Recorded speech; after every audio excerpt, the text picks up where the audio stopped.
Western zone की और Asia की सबसे बड़ी हॉस्पिटल है, रेफरल सेंटर कहेंगे। ऐसी सीजन में सीजनल डिजीज आते हैं जनरली। तो मैं आप सबसे ये कहना चाहूँगा कि ये सारे जो रोग मैंने बताए, जो मच्छर जन्य, पानी जन्य, वो सारे प्रिवेंटेबल है। पिछले 2-2.5 महीने से एक भी दर्दी H1N1 या कोविड का सिविल हॉस्पिटल में दाखिल नहीं हुआ है और सारी चीज़ें अपने नॉर्मल परिस्थिति में काम कर रही है।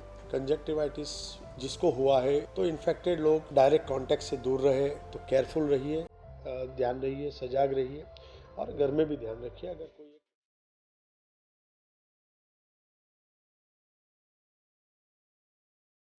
Before we continue, make sure to subscribe to our channel and hit the bell icon for notification.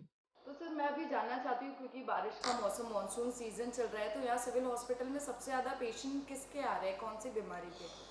अगर सिविल की बात करूँगा तो ये वेस्टर्न जोन की और एशिया की सबसे बड़ी हॉस्पिटल है, रेफरल सेंटर कहेंगे। तो सिर्फ बुखार वाले या ऐसे दर्दी नहीं आते, लेकिन बहुत सारी स्पेशलिटी की वजह से अलग अलग डिपार्टमेंट में अलग अलग ओपीडी रहती है। लेकिन खास करके अभी इस मौसम के बारे में बात करेंगे कि मानसून है, तो ऐसी सीज़न में सीजनल डिजीज़ आते हैं जनरली, जो पानी जन्य और मच्छर जन्य डिजीज़ बोलते हैं। पानी जन्य में देखेंगे तो हिपेटाइटिस या डायरिया वॉमिटिंग। पिछले महीने देखें तो डायरिया वॉमिटिंग के 500 से ज़्यादा दर्दियों ने सारवार ली है और अभी इन 9 डेज़ में 100 से ज़्यादा लोगों ने डायरिया वॉमिटिंग के साथ सारवार की है। हिपेटाइटिस की बात करेंगे तो पिछले महीने के कंपेयर में केसेस थोड़े कम है, लेकिन अभी करीबन 30 लोगों ने हिपेटाइटिस की सारवार ली है। उस हिसाब से देखें तो जो मच्छर जन्य है, malaria and dengue and chikungunya के ज़्यादा केसेस नहीं दिखने को मिल रहे हैं, लेकिन डेंगू के केसेस पिछले महीने के कंपैरिजन में धीरे धीरे बढ़ रहे हैं और मलेरिया के केसेस स्टेबल है, अभी ज़्यादा नहीं फैले हैं, बट यस डेंगू के दर्दी आते हैं।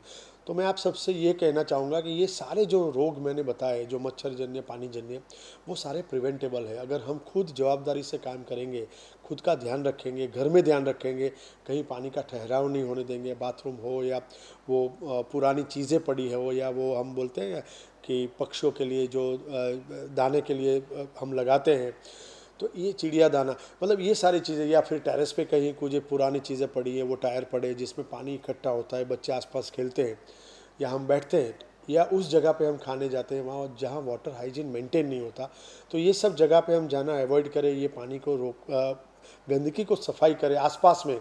सोसाइटी में भी प्रोएक्टिवली अगर सफाई करेंगे तो ये रोग हम कंट्रोल में कर सकते हैं, खुद को इन्फेक्शन से बचा सकते हैं और स्प्रेड भी नहीं करते हैं। दूसरी महत्व की बात वो है कि अगर मान लो आपको हाई ग्रेड फीवर आया, सीवियर जॉइंट पेन है, बॉडी पे कुछ रेड चकामे होते हैं, तो ऐसी कंडीशन में तुरंत ही डॉक्टर के पास जाइए, इन्वेस्टिगेशन करिए और जल्दी से अगर सारवार चालू करेंगे तो ख़राब परिस्थिति में, डेंगू शॉक में, या ऐसे बोले कि टर्मिनल स्टेज में हॉस्पिटल में आना नहीं पड़ेगा। अगर इतना ध्यान रखेंगे तो डेफिनेटली हम ये सीजनल डिजीज़ से खुद को बचा सकते हैं। रही बात H1N1 या कोविड की, तो ऊपर वाले की मेहरबानी कि हम उसमें से अभी ऐसा बोल सकते हैं कि बाहर आए हैं।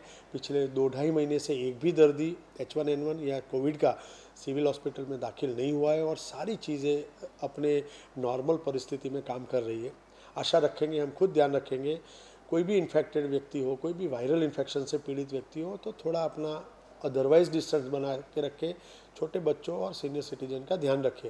अगर ये सब चीज़ें हम करेंगे तो डेफिनेटली ये केसेस भी नहीं बढ़ेंगे और हम अच्छे से अपना काम कर पाएंगे। और अभी सर जो देश भर में ये कंजक्टिवाइटिस का चल रहा है वायरल, इसके लिए आप क्या लोगों को राय देना चाहेंगे? जिस हिसाब से हम देख रहे हैं कि अभी उसका भी ट्रेंड है, वो धीरे धीरे लोअर साइड पे आ रहा है। जो बीच में पीक आके गया उसमें से मेरे हिसाब से, जिस हिसाब से हम न्यूज़ पढ़ते हैं, लोगों से बात करते हैं, तो वो धीरे धीरे कम हो रहा है।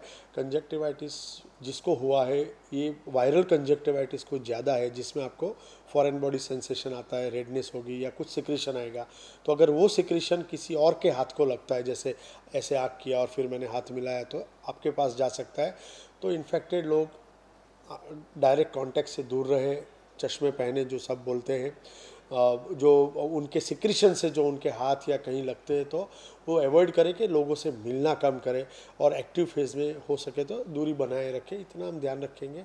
और यस, डॉक्टर जो ऑप्थेल्मोलॉजिस्ट बोलते हैं उस हिसाब से रेगुलर जो बोलते हैं कि आई ड्रॉप्स डालें, जिसकी वजह से वो उसका भी कॉम्प्लिकेशन ना हो, क्योंकि इसमें आपकी दृष्टि भी जा सकती है। तो केयरफुल रहिए, ध्यान रहिए, सजाग रहिए और घर में भी ध्यान रखिए। अगर कोई एक को इन्फेक्शन हुआ है तो बाकियों लोगों को न लगे, उस हिसाब से अपने आप को थोड़ा आइसोलेट रखें।